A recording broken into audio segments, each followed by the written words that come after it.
사도행전 10장 34절에서 43절까지의 말씀입니다. 베드로가 입을 열어 가로되 내가 참으로 하나님은 사람의 외모를 취하지 아니하시고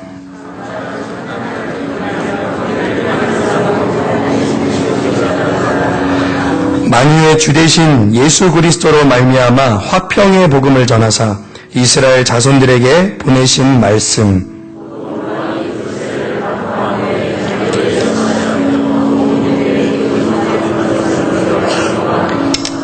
하나님이 나사렛 예수에게 성령과 능력을 기름 붓듯 하셨음에 저가 두루 다니시며 착한 일을 행하시고 마귀에게 눌린 모든 자를 고치셨으니 이는 하나님이 함께 하셨습니다.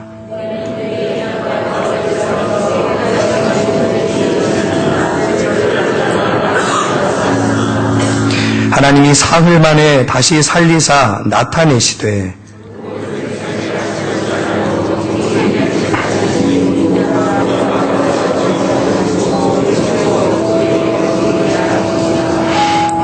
우리를 명하사 백성에게 전도하되 하나님이 산자와 죽은 자의 재판장으로 정하신 자가 곧 이 사람인 것을 증거하게 하셨고 저에 대하여 모든 선지자도 증거하되 저를 믿는 사람들이 다 그 이름을 힘입어 맡는다 하였느니라. 아멘.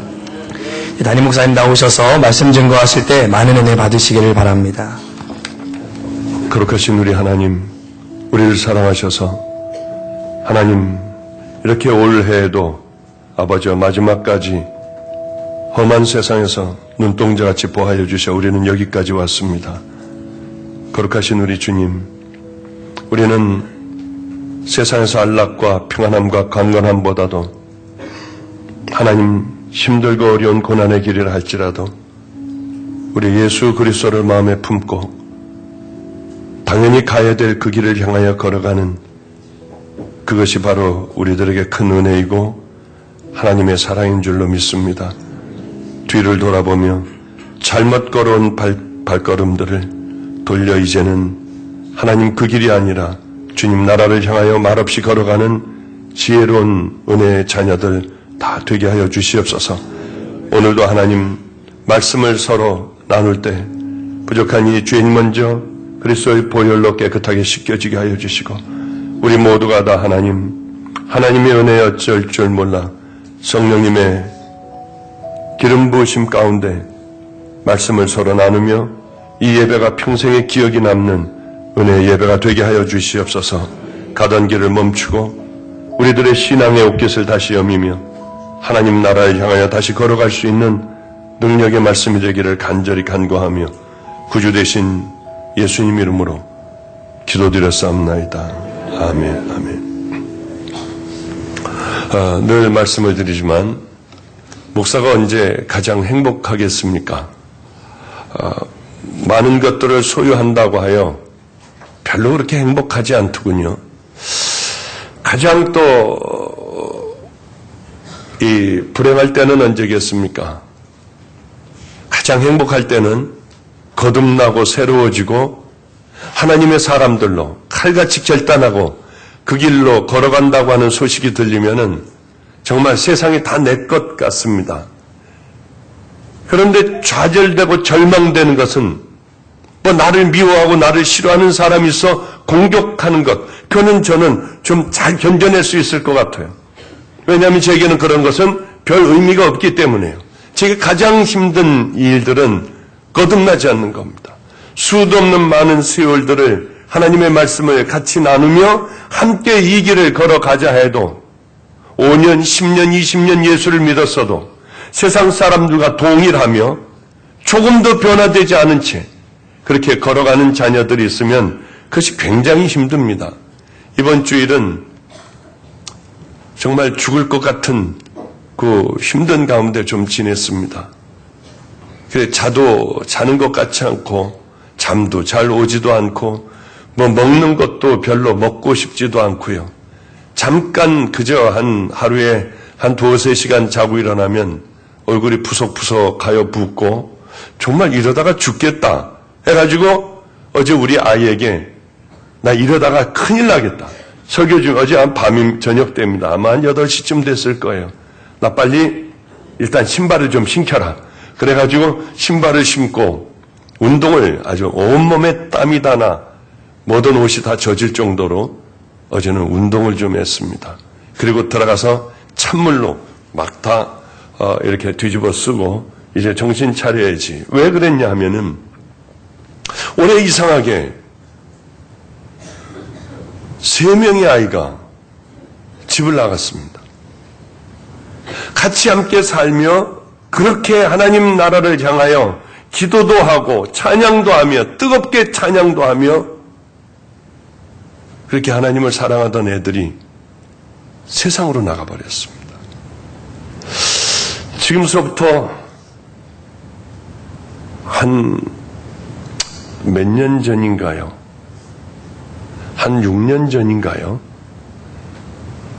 아빠가 도저히 세상을 살기 힘들어 이 아이하고 자살을 하려고 생각을 했습니다. 그래 함께 초등학교 5학년짜리와 함께 자살을 하려고 하다가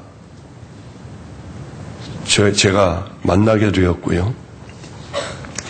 그래서 이 아버지도 다시 한번 살아보기로 하고 이 아이는 내가 맡아 귀한 아이로 만들어 갈 테니 염려하지 말라고 하고 이 아이하고 함께 초등학교 어린아이하고 함께 살게 되었습니다. 빼짝 말랐고요.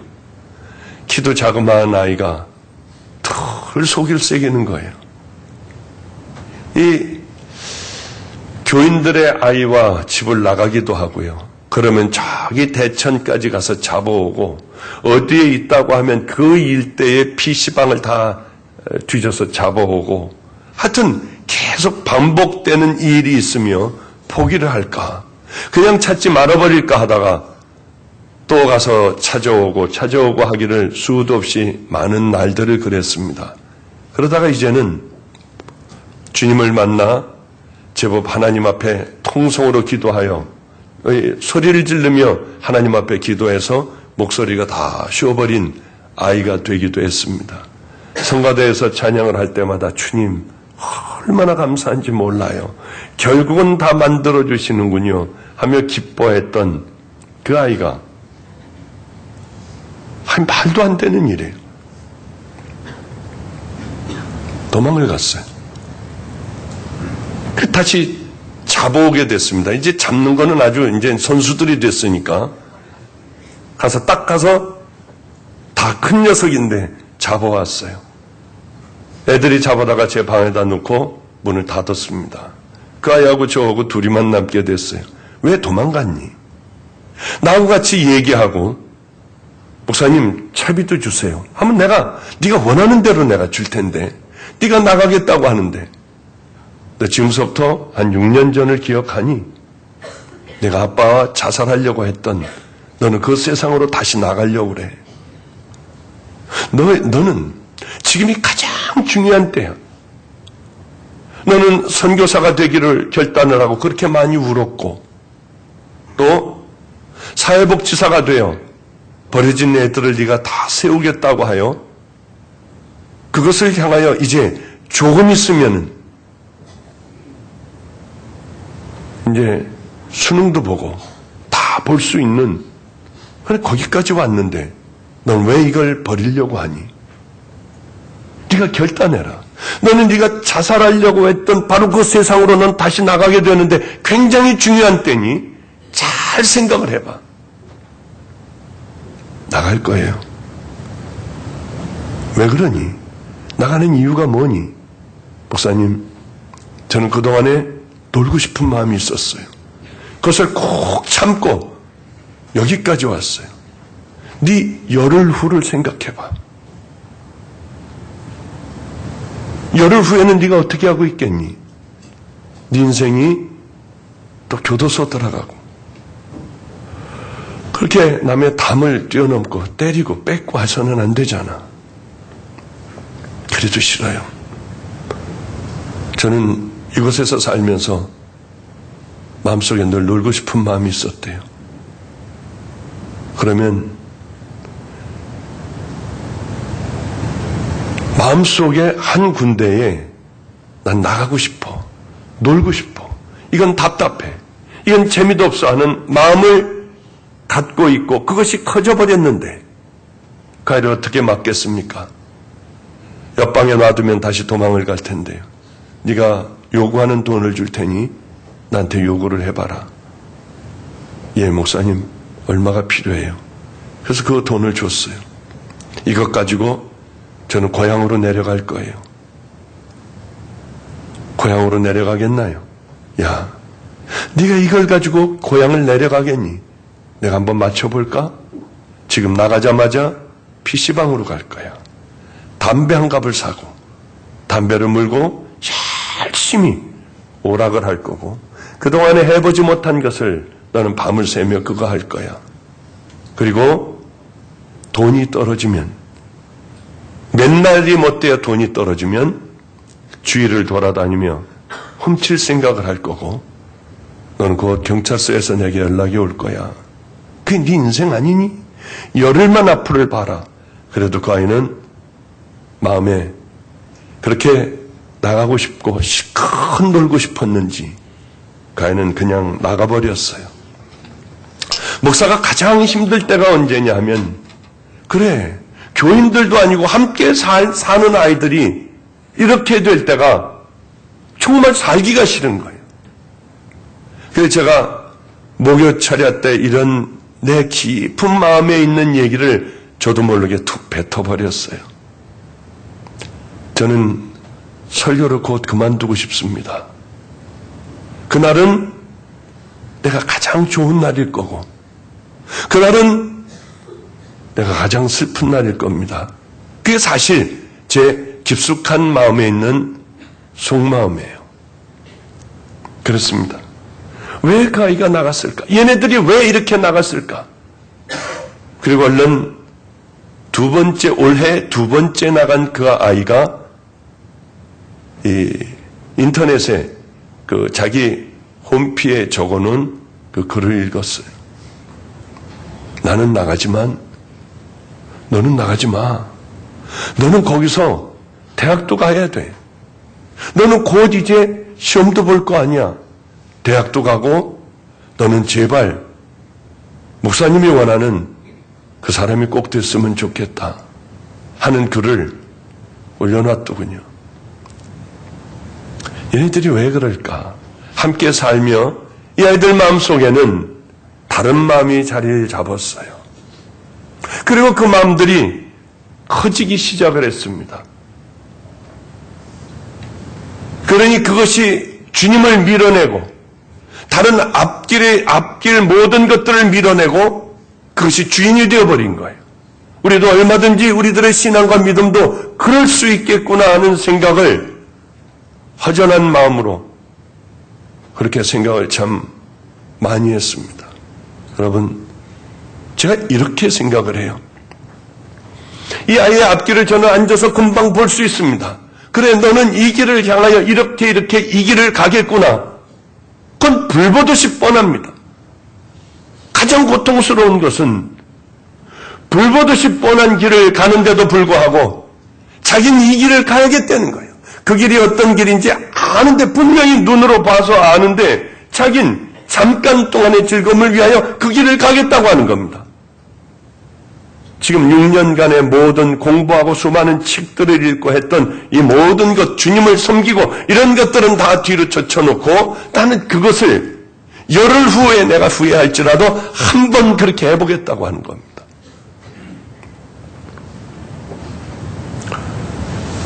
그래요.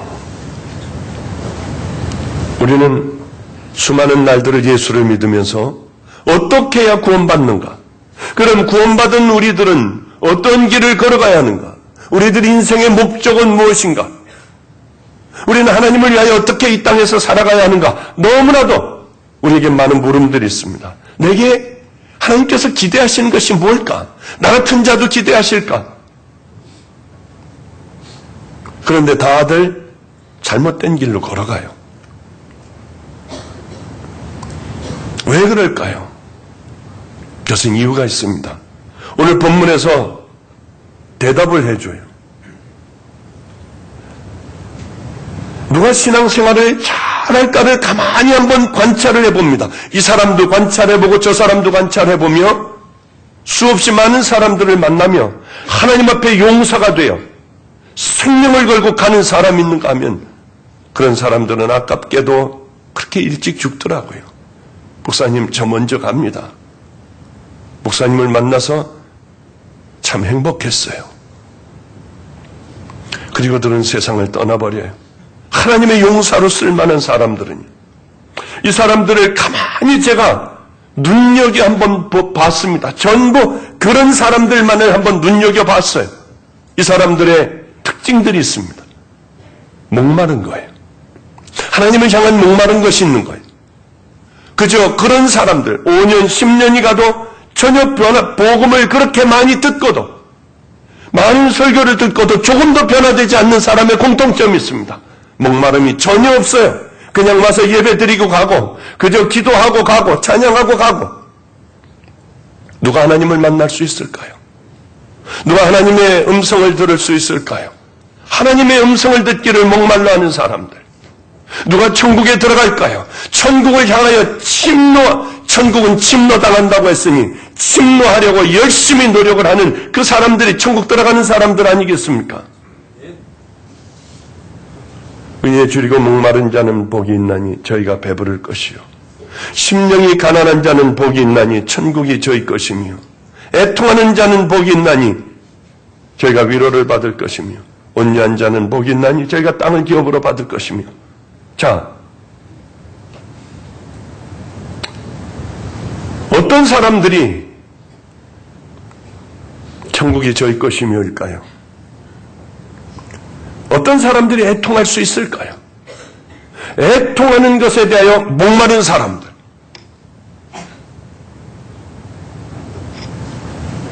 너희가 참으로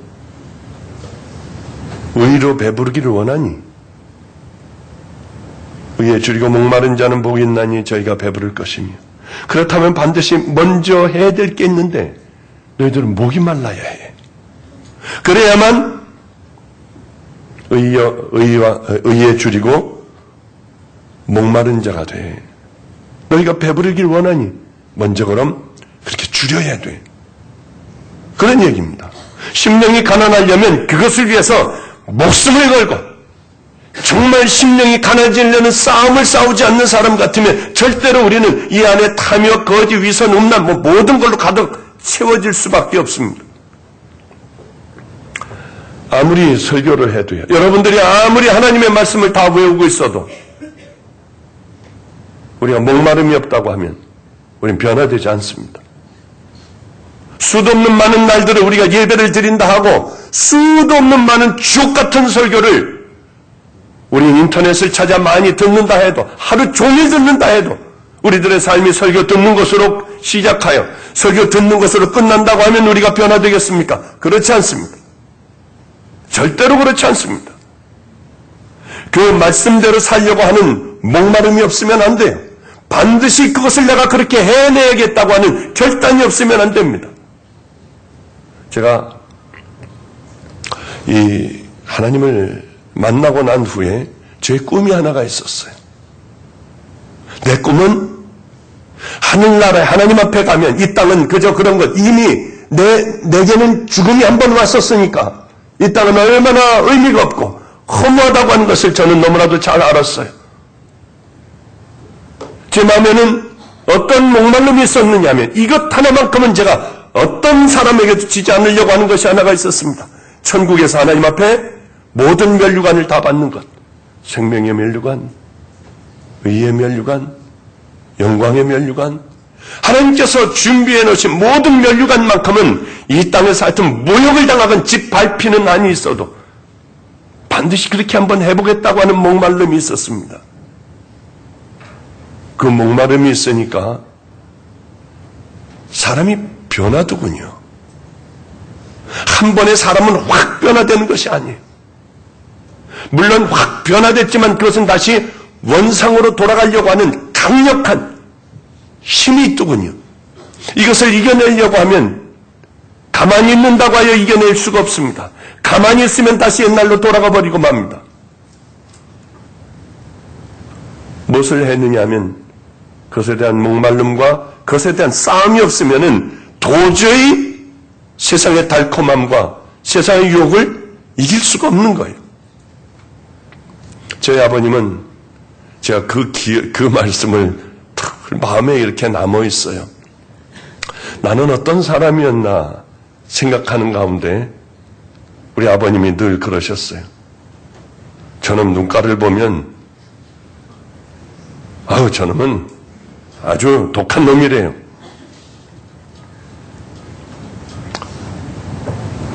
옛날에 내가 어떤 사람이었나를 생각해보면 정말 그랬어요. 싫은 사람과는 칼같이 쳐버리고 다시는 그 인간하고는 상대도 안 했습니다. 끝나버렸어요. 가난하고 병든 사람은 내게 구차는 존재들이었어요. 그러나 주님을 만나고 그냥 하늘나라에 대한 목마름으로 살아갔습니다. 주님이 뭘 기뻐하실까? 이거 주님이 기뻐하실까 하면 바보같이 그냥 하나님의 음성도 듣지 못하며 그렇게 해버렸습니다. 그래, 내가 떠나면 너무나도 좋을 텐데 내가 떠나면 주님 혼자 계실 거야. 그리고 그냥 붙어 있었어요. 거기서도 내가 죽어가면서 그래, 이 세상은 너무 살기 힘들어. 그러니 하나님, 날 살려놓지 마세요. 살아있는 동안만 의미있게 살아가게 해주세요. 더 이상 살기도 싫었습니다. 그러며 고난 가운데 하나님을 좀 만나고 붙잡고 하며 살아가는데요. 내가 정말 변했구나 하는 때가 있었습니다. 어떻게 내가 이렇게 변했지? 이제 안성의 삶의 후반전으로 들어갈 때, 바로 얼마 전에 결혼한 애들, 걔네하고 같이 살아갈 때, 그때였어요. 이제 그때는 방죽교회에 다니는 분이 저기 김치도 해다 주고요. 뭘 이렇게 맛있는 걸 해다 주기도 하고 쌀도 사다 놔서 먹는 거 이제 먹는 데는 어려움이 없을 그때였습니다. 우리는 밤 12시만 되면 열심히 밥을 했어요. 제가 국도 잘하고 제가 맛있게 반찬도 맛있게 하는데 열심히 밤만 되면 하여튼 애들하고 열심히 야 파 썰어라 거기다 나 두부만 이렇게 좀 해가지고 이렇게 넣고 가만있어 간을 봐야지 하고 다시 다 조금만 더 넣을래? 하면서 이제 애들하고 밤 12시만 되면 밥을 했어요. 이거를 싹 덮어가지고 뜨겁게 해가지고 어디로 가느냐면 안성천 다리 밑으로 가는 거예요. 왜냐하면 거기에는 노숙하는 사람이 비닐 같은 것을 치고 거기서 그냥 그렇게 살아내는 겁니다. 겨울을 그렇게 살아내는데 이 사람은 너무 추우니까 거기 있다가는 죽을 것 같으니 다른 곳에 가서 있다가 밤 12시가 넘어야지나 오는 사람이었어요. 그 안성천 다리 밑으로 내려가려고 하면은 거기는 장례식장이 하나가 뚝 떨어져서 무섭게 장례식장 간판이 있었고요. 바로 그 밑에였습니다. 아이들과 함께 거기를 붙잡고 내려가는 거예요. 겨우 내려가서 비탈길을 내려가서 그 앞에다가 밥을 갖다 가지고 아저씨 식사하세요. 그럼 아저씨의 손이 쑥 나와서 그걸 들고 가요. 그럼 우리는 거기서 찬양을 하는 겁니다. 주 하나님 지으신 모든 세계 내 영혼이 은총이 하면서 애들은 추워서 발을 굴르고 있고요. 언제까지 했느냐면 우리는 그 사람이 없어질 때까지 했어요. 다음 겨울에도 또다시 그 자리에 비닐이 쳐지는 날서부터 발견된 날서부터 우리는 늘 갔어요. 그러다가 어느 날은 내려가다가 국그릇이고 밥그릇이고 다 뒤집어 엎고 그냥 저 밑으로 다 굴러 떨어질 때도 있었어요. 얼마나 속상한지요. 때로는 밥을 줘도 손이 와서 갖고 들어가질 않아요. 죽었나? 그 다음날 아침에 와서 가슴 조마조마하게 보면 빈 밥그릇이 있고요. 그러면 얼마나 참 좋았는지 몰라요. 때로는 밥그릇을 다 잡고 넘어지며 가만히 화가 나서 가만히 생각을 해보면 그래 나도 참 많이 변했다. 이런 것도 하늘나라에 요만큼 티끌로 쌓일 수 있을까? 애들이 때리면 보질게 때리면 애들에게 매도 맞아요. 강대상에 엎드려 기도도 안 됩니다. 그냥 주여밖에는 안 해요. 이것도 또 쌓일 수 있을까? 이것이 상급이 쌓인다면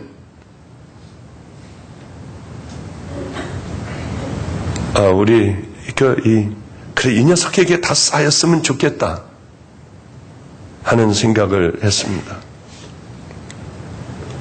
요즘에는 그런 생각을 많이 해요.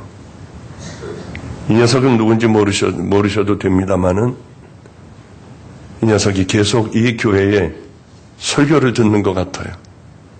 그래, 저는 언제나 그 녀석 앞에서 설교를 하듯이 참 마음도 조심스러운 마음으로 말도 조심스럽게 하며 설교를 요즘 해요.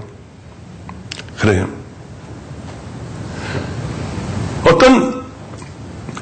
어떤 것에 대한, 어떤 목적에 대한 뜨거운 열망이 없으면 그것은 절대로 만들어질 수가 없습니다.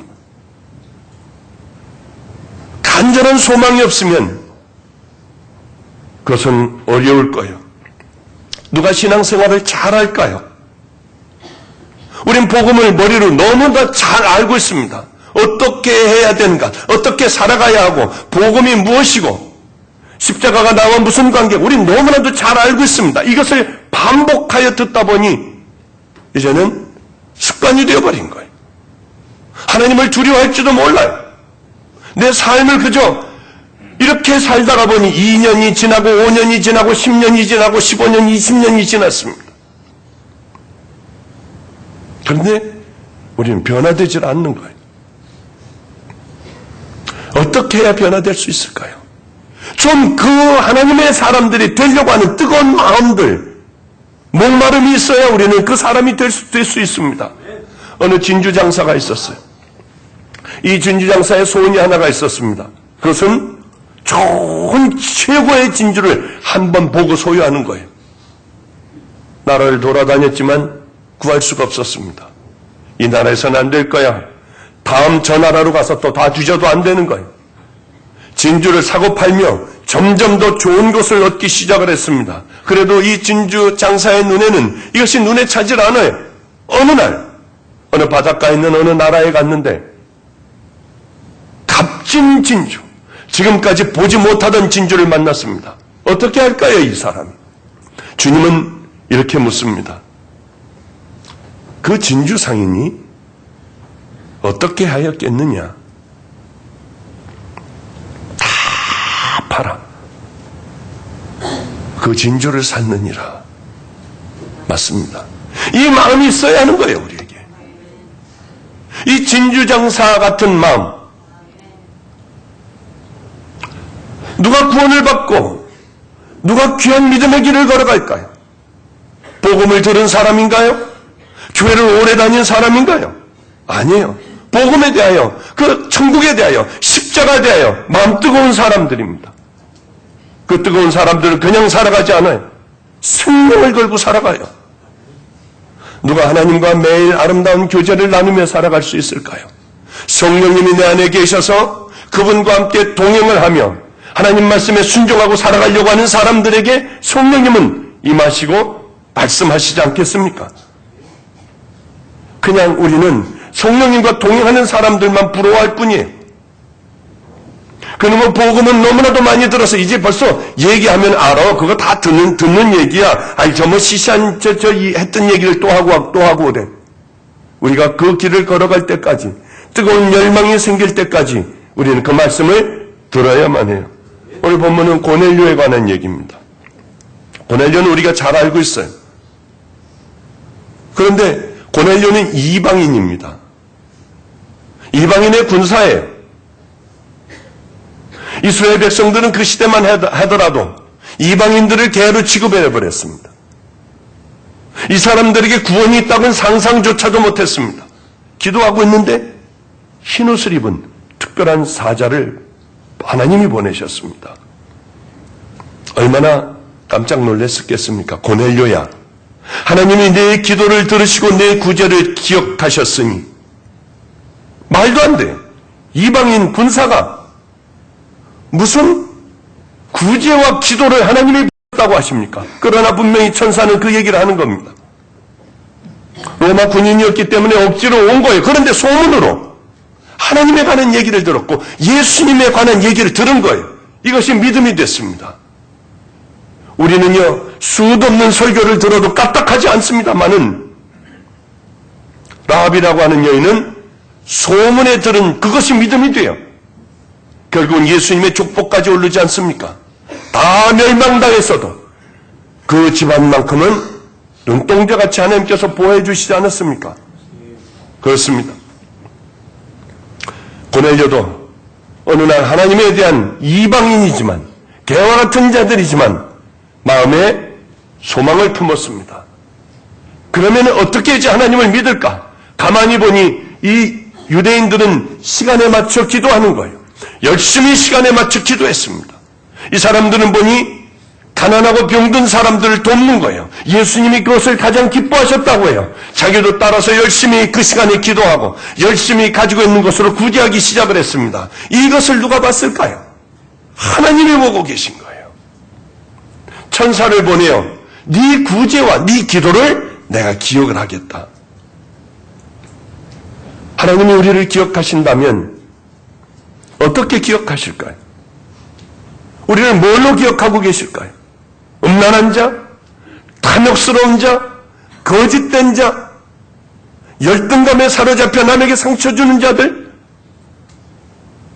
버럭버럭 화를 내는 자들, 하나님을 능멸하는 자들, 이중적인 자들. 우리는 하나님이 나를 어떻게 생각하시느냐가 가장 중요하지. 사람은 별로 중요하지 않아요. 사람은 다 떠나버리고 돌아서면 그만인 남들의 따름입니다. 하나님이 모든 걸 보고 계셨다고 성경 기록하고 있습니다. 그것도 이방인을 하나님은 주시하고 계셨습니다. 바리새인이나 대제사장을 주시하고 계신 것이 아니라 정말 그런 마음의 뜨거움으로 기도하고 구제하며 하나님 나라를 사모하는 그를 하나님은 가만히 주시하시고 그가 기도한 것도 구제한 것도 하나님이 다 기억하고 계신다고 하셨습니다.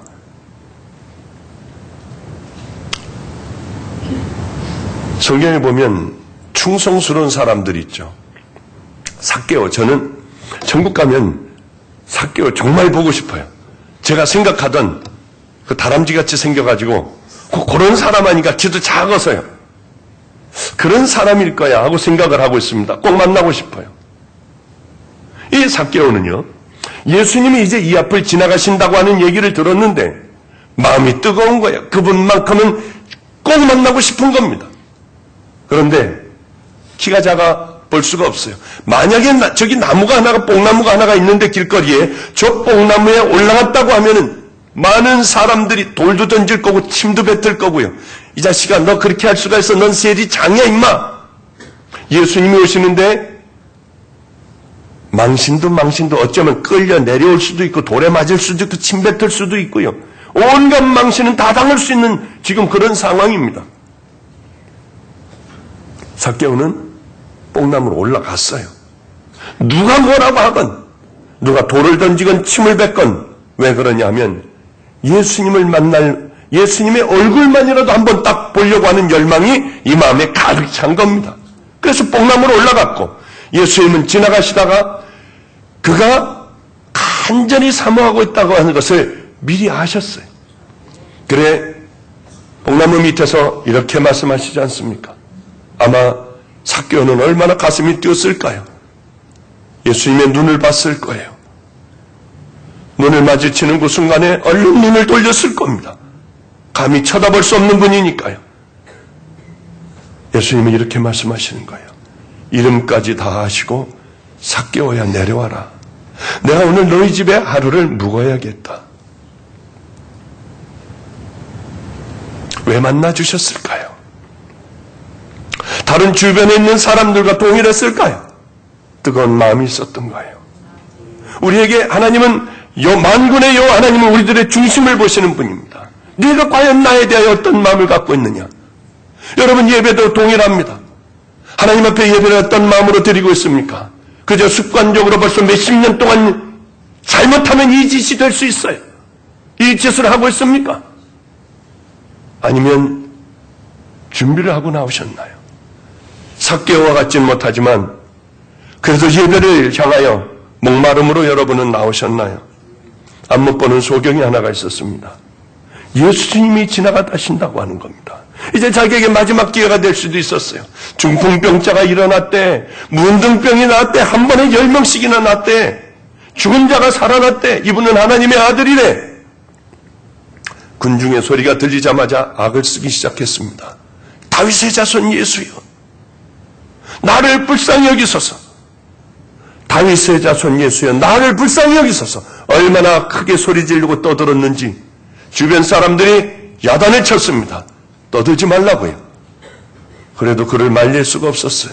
왜 그랬을까요? 이 마음에 목마름이 있었기 때문에. 왜 우리는 그토록 교회를 다니고도 변함이 없을까요? 목마름이 없기 때문에 그래요. 하나님에 대한 뜨거운 갈망함이 없기 때문에 그래요. 하나님, 저를 기억해 주세요. 전 얼마 전에 우리 아이 중에 어떤 아이가 하나가 들어왔어요. 들어왔는데 얘가 우리 집에 있는 애를 짝사랑하는 거예요. 혼자 짝사랑해서 어쩔 줄을 모르고 사랑을 해요.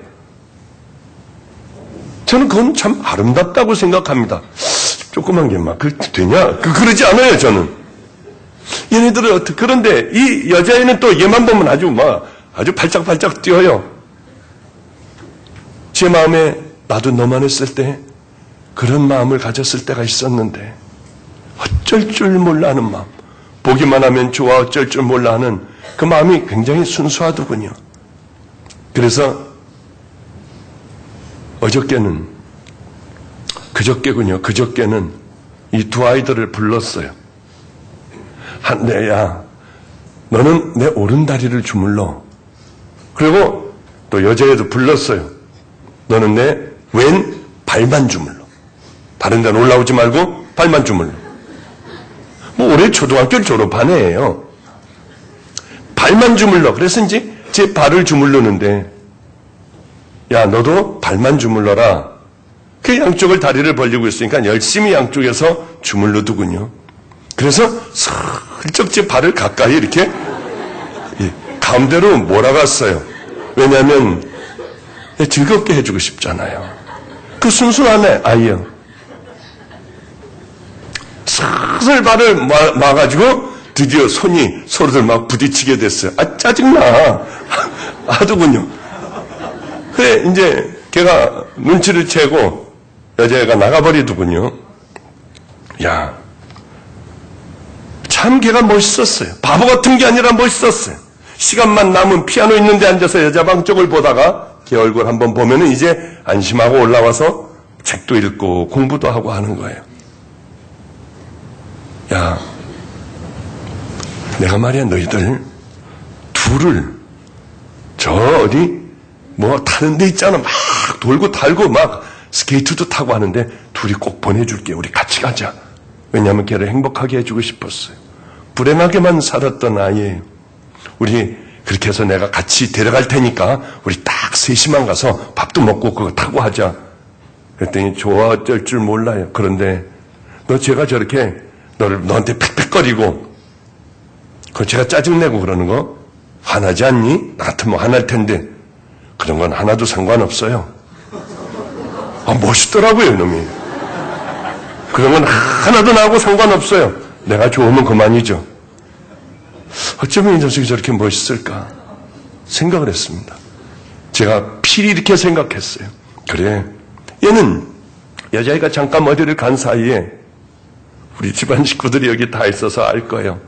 야, 말이야, 너 걔 네가 좋아했었니? 그러면 밥 먹다가 국그릇이고 밥그릇에 눈물이 툭툭툭툭툭 떨어지면서 미안하니까 얼굴은 웃어요.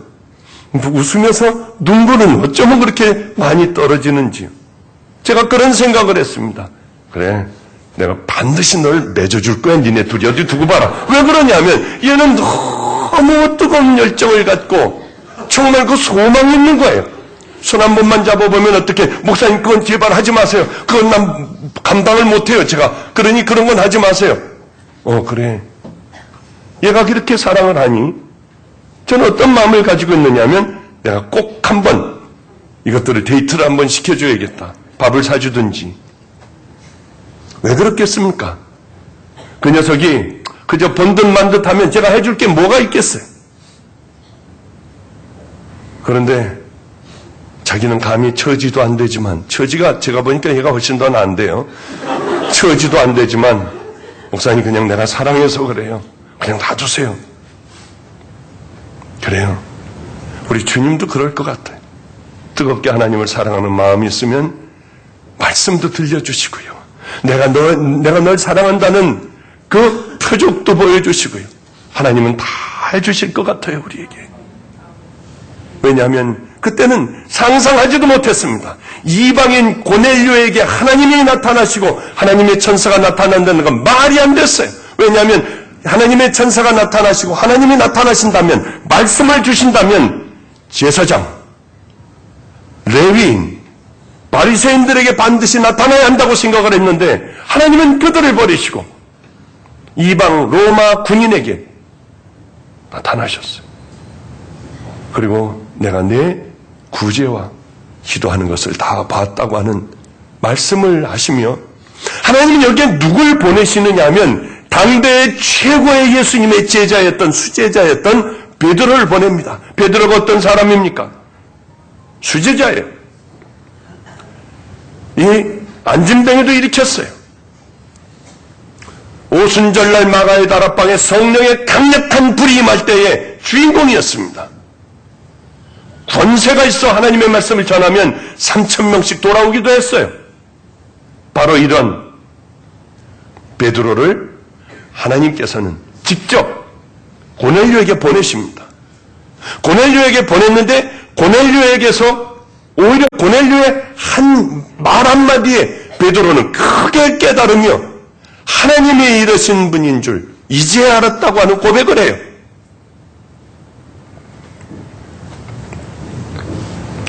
신앙생활이라고 하는 것은 오래되었다고 하여 높은 것이 절대로 아니에요. 오히려 밑바닥이 신앙생활일 수가 있어요. 하나님을 배워가는 거예요. 저도 날이 가면 갈수록 하나님은 이런 분이시구나. 내가 잘못 생각했구나. 베드로는 날 때서부터 유대인이었습니다. 회당에서 자랐을 거예요. 그리고 이방인들은 개와 같고 구원은 유대인들에게만 있다고 하는 것을 귀에 못이 박히도록 들었을 겁니다. 고넬료를 보는 순간에 깨달아요. 그렇구나. 하나님은 우리들의 하나님이 아니라 누구든지 마음의 중심으로 하나님을 사랑하는 자들, 하나님의 뜻대로 살아가는 자들에게, 그들에게 하나님은 드러나시는 분이구나. 하나님은 이쪽으로 쏠려 있고 저쪽으로 쏠려 있는 분이 아니구나를 깨달았습니다.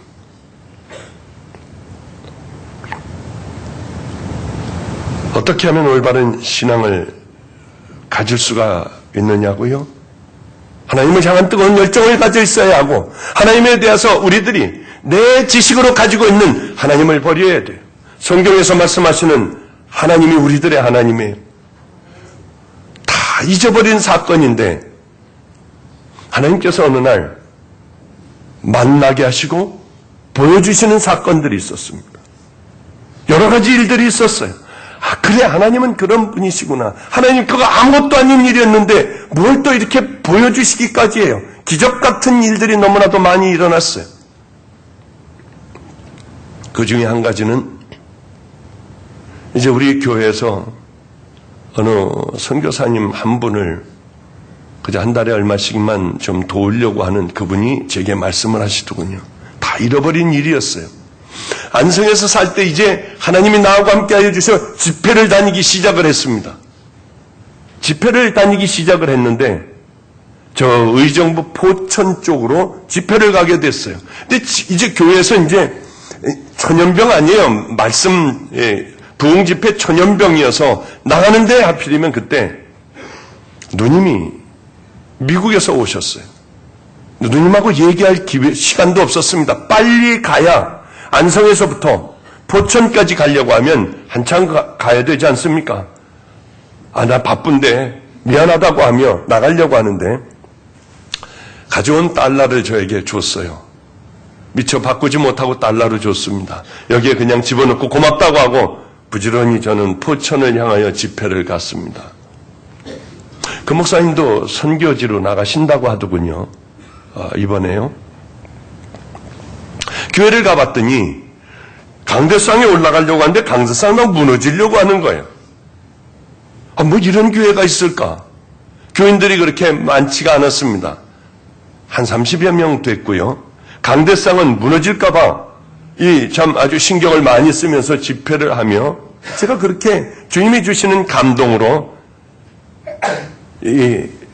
가져갔던 돈을 몽땅 헌금을 하며 우리 교회를 하나 새로 집시다. 그냥 이런 교회가 되겠느냐? 이건 무서워가지고 여기 심줄 수도 없고 맘대로 그럴 수도 없다 하고 저는 헌금을 하고 다 헌금을 해버렸어요.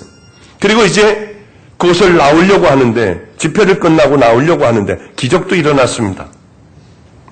거기에 기도원들이 많은데 기도원 원장님이 그저 인사차 들렸다가 제 집회에 있다가 여기 십자가 자국이 난 거예요. 그러니까 이분이 여자 원장님이 깜짝 놀라서 그렇게 대성통곡하고 울며 그리고 자기 기도원에 있던 모든 환자들을 다 데려오는데 참 아주 장관이었어요. 업고 들어오고 들것에 들려 들어오고 여러 참 아주 은혜스러운 나름대로 작은 교회였지만 은혜스러웠습니다. 그래 전부 다 놓고 가려고 하는데 이 사례비도 주고요. 먹을 것도 주고 하는 거예요.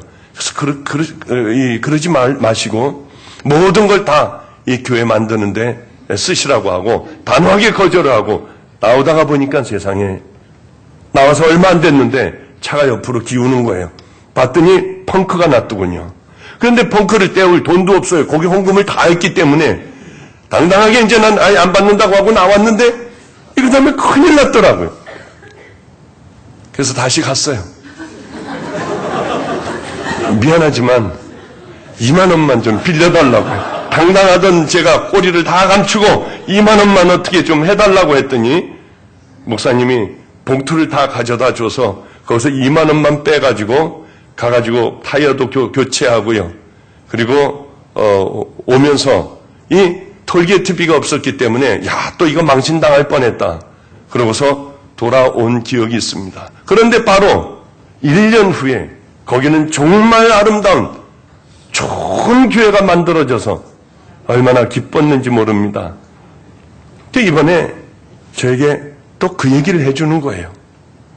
그래 맞아. 내게 그런 일이 있었어.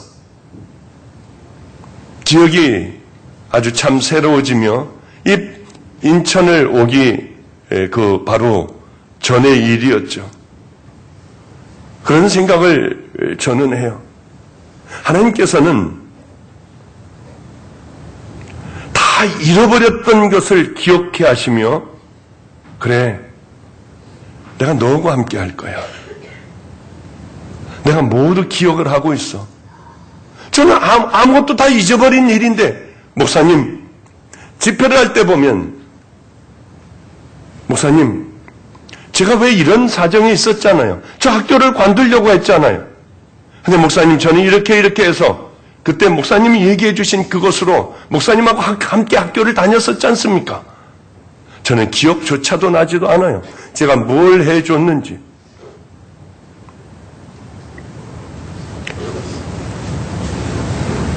우리는 이런 생각을 해야 되고 살아가야 될 겁니다. 제 말씀을 마칠게요. 도대체 하나님은 날 어떻게 여기까지 이끌어 주셨을까? 말도 안 돼요. 설교커녕은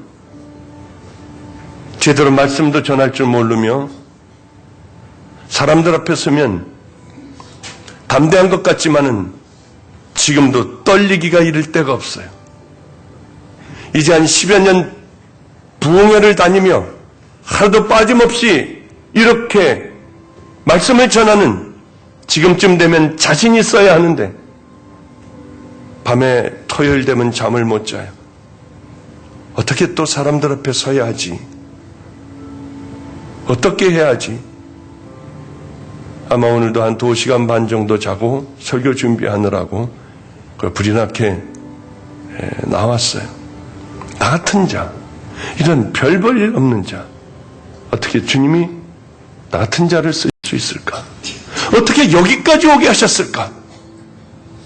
저는 하나님 앞에 잘한 거는 없어요. 그러나 그냥 매 순간마다 좀 어떻게 천국의 면류관을 얻기 위하여 그냥 그렇게 살아온 것밖에 없어요. 여기 죄송해요. 제가 여쭙지도 않고 이런 간증을 해서 죄송해요. 여기 나는 목사님이 계세요. 저에게 그러시더군요. 목사님, 저는 어느 분이 여러 사람들이 목사의 길을 가야 한다고 해서 저는 목사의 길을 갔어요. 졸업을 해도. 그런데 저는 대인 기피증이 있어요. 떨려요. 어디 전도사로 들어가도 전도사 사역을 못할 정도로 저는 힘이 들었어요. 그러면요, 이렇게 하시죠. 우리 마가의 다락방 목요 철회가 끝나면 꼭 거기 함께 계세요. 왜 그런지 자꾸 그 마음이 드는 거예요. 이분을 세워야겠다. 아니, 수도 없는 많은 목사님들을 만나게 되는데 저는 저분에 대하여 아무것도 몰라요. 왜 이런 마음을 자꾸 갖게 될까? 그런 생각만 그냥 하고 있었습니다. 근데 마가의 다락방 목요 철회가 끝나면 우린 신학생들 또 모여서 이젠 잔뜩 모입니다. 앞에 틈이 없을 정도로 이 계단까지 다들 앉아요. 근데 또 목요 철야 끝내고 두 번째로 신학생들과의 만남이 끝났는데 이분이 부지런히 산으로 올라가시더래요. 그래서 우리 아이가 그렇게 찬양을 아름답게 하고 계셔서 곁에 가서 잠깐 물었답니다. 찬양을 참 잘하시네요. 예, 지금은 이제 옛날에는 잘했는데 지금은 이렇게 못해요. 그래서 이런저런 얘기를 하는데 그 다음날 저에게 얘기를 들려주는데요. 아, 그래서 하나님께서 내게 그 마음을 주셨구나. 전 아무것도 몰랐어요. 이렇게 얘기를 하시더래요. 어느 분이 한 분이 목회를 하는 분이 계셨는데 아마 간경환과 간암인가 잘은 모르겠습니다만은 세상 종말을 맞게 되셨던 모양이에요. 저는 혼자 그렇게 생각을 했습니다. 이 얘기를 듣고요. 나는 목회도 어디서 못하고 아무것도 못하니 내 간을 주어야겠다. 그래서 본인의 간을 70%를 띄어서 주셨대요. 아직 잘 회복이 안 되신 모양이에요. 눈물이 그렇게 나더군요. 저 목사님은 분명히 저를 부러워할 거예요. 야, 이 목사님 아이들하고 같이 이렇게 살고 종들을 이렇게 막 기르고 마가의 다락방에서 그렇게 막 하나님의 말씀을 전하고 이 방주교에서 하나님의 말씀을 전하고 나도 저 목사님 같이 됐으면 얼마나 좋을까. 나는 말도 못하는 목사야. 난 사람들에게 앞에 서면은 숨이 차 사람들에게 얘기도 못하는 그런 별 볼 일 없는 목사야. 난 어디 가도 붙어있질 못하는 목사야. 여러분, 간을 남에게 주려고 하면 70%를 떼어낸다고 생각해요. 명치 끝서부터 이 뒤까지 갈빗대를 젖히고 그리고 떼어내는 거예요. 위험합니다. 저분은 저를 그렇게 생각할 것 같아요. 그날 밤에 얼마나 저분이 부러웠는지 몰라요. 저분 스스로는 모를 거야. 내 이웃을 내 몸과 같이 사랑하라.